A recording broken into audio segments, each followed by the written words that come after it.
in this age, which is basically the age of content, people tell you content is king, right?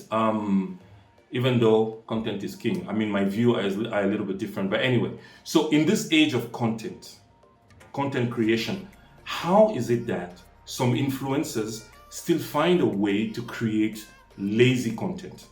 Honestly, right? How can people still create lazy content? I really don't understand this. I'll need you to define lazy content for the audience, so that they understand that we're not talking about low quality short content, because not everyone has, a whole production or lighting or a great phone to do it. So that's not what we mean. So I would actually ask you to define lazy content so that everyone is clear about what we're talking about. Thank you very much for this. Right. I thought you were going to take it. But anyway, look. So as you said, it really has very little to do with your lights, your cameras, and so on, right? Because to be honest with you, today even, the more authentic the content is, the better it actually works. And you have even big brands actually that do not invest too much on, proper production anymore, simply because the content is well thought through. And this is what I'm talking about. The concepts, what is the value that you're really providing? I see some people that get paid, some substantial amount of money for just literally posting some, I don't know, some item, because they're doing an interview or whatever, because it's supposed to be product placement with no context. Do you see what I'm saying? So what are your views, Vanessa? What do you think? You're touching a live wire. I know, but I mean, if Vanessa, if you said something earlier, if we don't talk about this, no one is really talking about. So if we don't talk about this, who will, right? That's very true. That's very, very true. And actually, my view on lazy content is one. Okay, going back to what I said, that lazy content does not mean that you have to have a camera, lighting, live in a great house, to create content. No. Start with what you have. Whatever is going to sell you, or what is going to sell you even more, is the quality of your content. And I think you said that pretty well, Chris. Is putting some effort into your content creation. Product placement is really boring, right? Because as a consumer, even you as a consumer, you're an influencer, but you're also a consumer. You consume every single day, from billboards to TV ads. And TV ads are actually really great examples.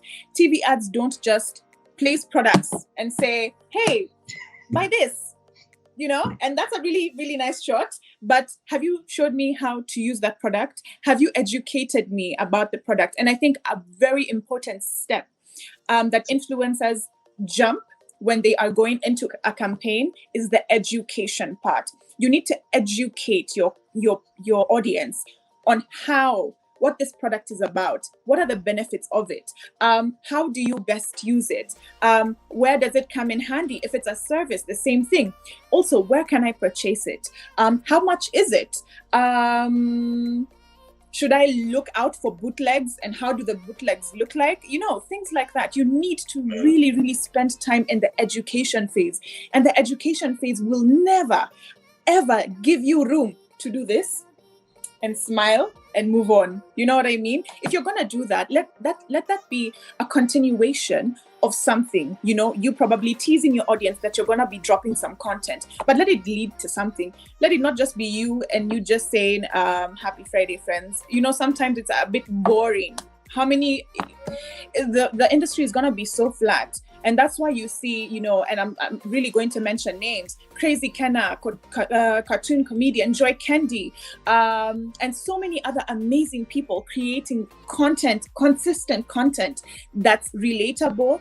And those are the people who are constantly getting brand deals because they really put in thought into the content that they create, and actually including the product into their lifestyle, into their lives, and basically then transporting their personality into the product, and then now dishing that out to their audience.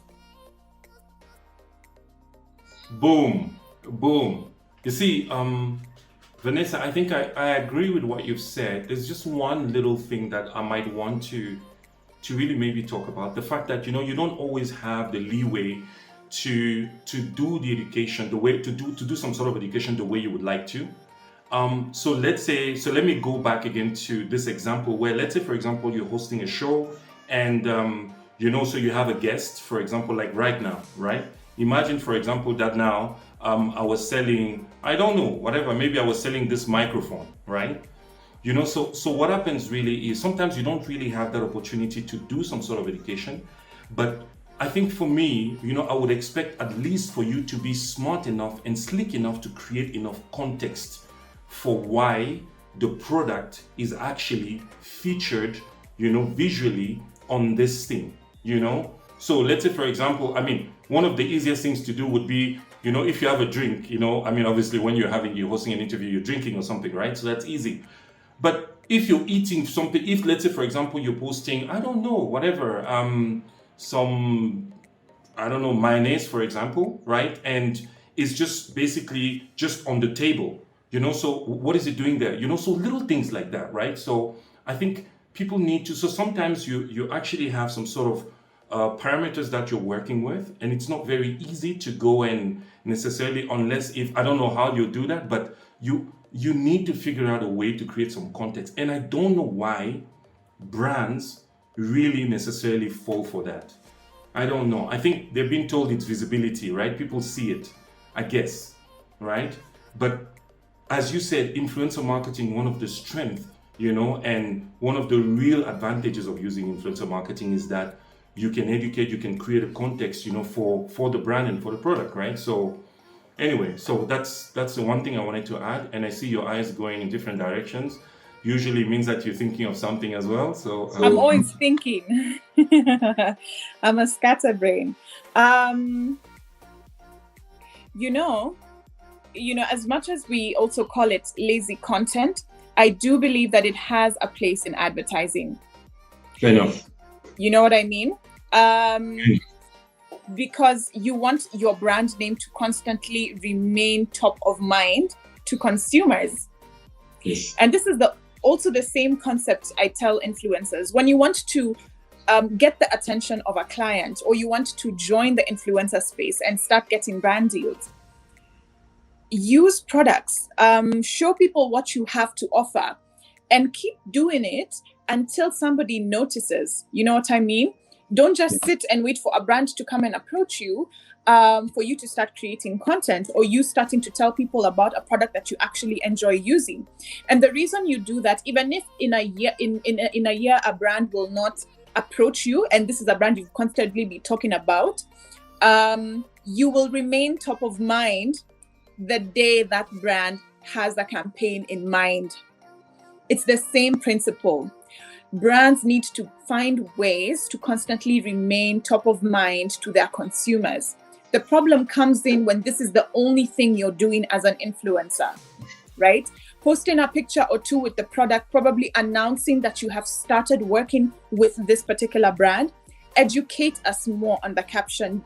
Don't let your caption be flat. Don't give us a one-word sentence. I'll give a great example. Yesterday, I saw a reel by a friend, and she was making cupcakes. And she's somebody who I know is interested to join the influencer space. And so I DM'd her and I told her, tell me what flour you're using. Tell me the chocolate chips. Where did you get them? What supermarket? Are you using margarine or are you using Blue Band? Give me information. I mean, the reel is fantastic, but you just made cupcakes. Then what? No brand is really going to pay attention to you. You know what I mean? And the truth is, you didn't make the flour. You actually did use a brand. Then talk about it. I like the way you while you're talking to her, you figure out a way to educate her. You know what I mean? A really subtle. No, but it's true. It's true. I totally agree.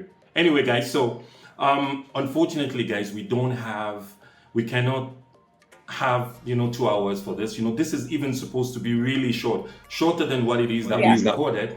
Short and sweet. Thank you. Only dance to the beat. Well, you do that. So you guys have seen all the knowledge, that Coco has shared here, for example. And this is why she created specifically the Influencer Whisperer series, where she actually goes in depth into many different topics, contracts, invoicing, whatever it is, So, and we really, I really encourage you to go and follow her right now. So as soon as you see this thing, share this video and go and follow her, because she's going to have a lot of content. You have no idea what's coming. She has a lot of content on influencer marketing, and I think it's going to be really beneficial to you. Last words, Vanessa? Yes. Gosh, what I would say, first of all, thank you for inviting me. Thank you for this platform. Thank you for creating this platform. It is very necessary, and there's such a lack in knowledge when it comes to influencer marketing. And this is why you'd see a lot of people disrespecting influencers and thinking that they woke up lucky, woke up with numbers. And these people are actually really hard workers. And that's why I really go the extra mile to fight for influencers, talk about, educating the industry about the importance of influencers. And I think COVID really showed the importance of influencers. I would actually say a lot of people, a lot of companies doubled, if not tripled, how much they were using on influencers just because COVID hit. So influencers are actually here to stay. Influencer marketing is not going anywhere. Otherwise, I wouldn't have a career. The other thing I would say is we never stop learning. Influencer marketing is very progressive. And every single day we keep on learning something new, because this industry has never existed before. So I also would like to invite people to also share their views. The other thing is that when it comes to the Influencer Whisperer, please join at Coco_Van Veen. We're going to put my handle there. Chris, thank you. No, of course we will. We're a very fun community. Let me tell you, I am a very fun, bubbly, I fill the room with my energy person. And so that is exactly the energy you're going to find when you come over to my page and my community. We're not boring. We're not shy. And that's why I didn't want to come here with a suit and tie. I wanted to show you guys that influencer marketing is supposed to be fun. At least you have a t-shirt inside. You have a glimpse of weekend. It's starting to making me feel okay, but I get you. Yeah, so it's supposed to be fun. It's supposed to be open and bubbly. And, we're supposed to actually talk about this freely without being industry bullies or thinking that we're better than other people. Actually creating a community where people are able to grow together and wholesomely. Thank you. Cool. So guys, we need to have your comments. We really need to know what it is that you would like us to talk about. And what's going to happen is today, Vanessa, it might be, someone else tomorrow, but we are thinking of having Vanessa pretty often, here, right, Vanessa? Yes? Yes. Yeah. So we need to have your comments, guys. We need to have your comments, because we need to know what you would like, what you're really struggling with, what you don't agree with in the industry, how you think the industry, could grow, because, one way or the other, this industry is not regulated, right? So it's kind of, people do what it is that, they want to do, so until we get to a certain level of balance, we would like to hear from you guys, right? So Vanessa is going to be here in the next one. I'm looking forward to seeing what you guys have to say. And thank you so much, Vanessa. As usual, you killed it. Thank you so much. Thank you. Thank you, guys. Thank you so much. Can't wait to interact with you. And also let us know in the comment section if you want me back. If not, I'll disappear. Thank you. Cheers, guys.